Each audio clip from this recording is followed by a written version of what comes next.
광주 MBC 라디오 칼럼. 라디오 칼럼은 여러 전문가들의 의견을 통해 한국 사회의 방향과 광주 전남의 미래 비전을 찾는 시간입니다. 오늘은 수능과 우리 사회란 주제로 김정희 변호사와 함께합니다.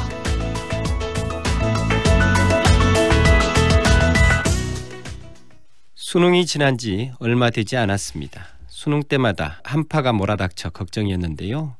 지난 수능 때는 날씨가 좋아서 다행이었습니다.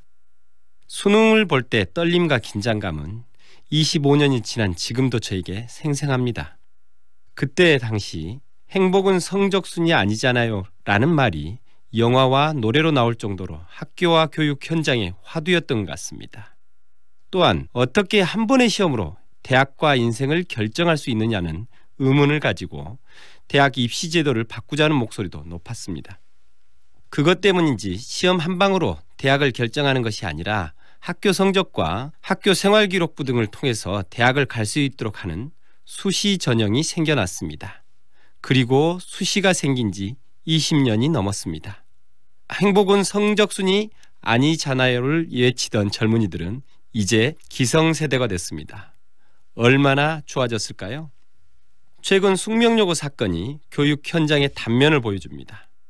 교무부장인 아버지가 본분을 잊어버리고 시험지를 유출하고 아이들은 그 답안지를 그대로 시험을 봐서 1등을 했다는 것이 사건의 요지입니다.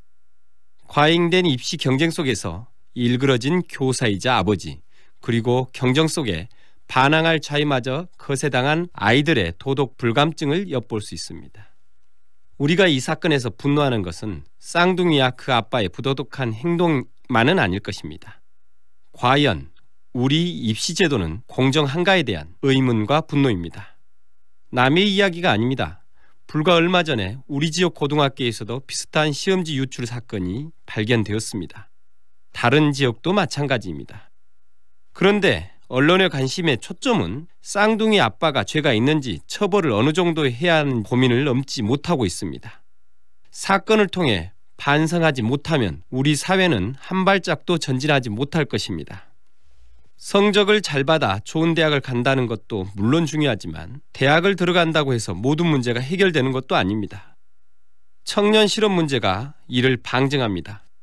교육 목적은 아이들을 자유로운 인격체로 성장시키는 데 있습니다. 결국 아이들의 행복을 위한 것이면 모두 동의할 것입니다. 대학 이후의 삶을 살아가는 지혜를 가르쳐야 할 것이며 서로 입시에 실패했다고 하더라도 행복하게 살아갈 수 있는 자존감을 가르쳐야 할 것입니다. 기성세대에게 묻습니다. 이제 이러한 경쟁들이 진정 아이들을 위한 것인지, 지금 어른들이 아이들에게 강요하고 있는 삶의 방식이 지나치게 아이들을 간섭하고 몰아세우고 있는 것은 아닌지 진지하게 고민하고 새로운 대안을 내놓아야 할 것입니다. 수험생 여러분, 편안하게 결과를 기다리기 바랍니다. 그 결과가 어떠하든 여러분들에겐 새로운 길들이 열려 있을 것입니다. 김정희 변호사는 민주사회를 위한 변호사 모임 민변의 광주 전남 부지부장으로 올바른 법 집행과 인권이 살아있는 도시 광주를 만들기 위해 왕성한 활동을 펼치고 있습니다.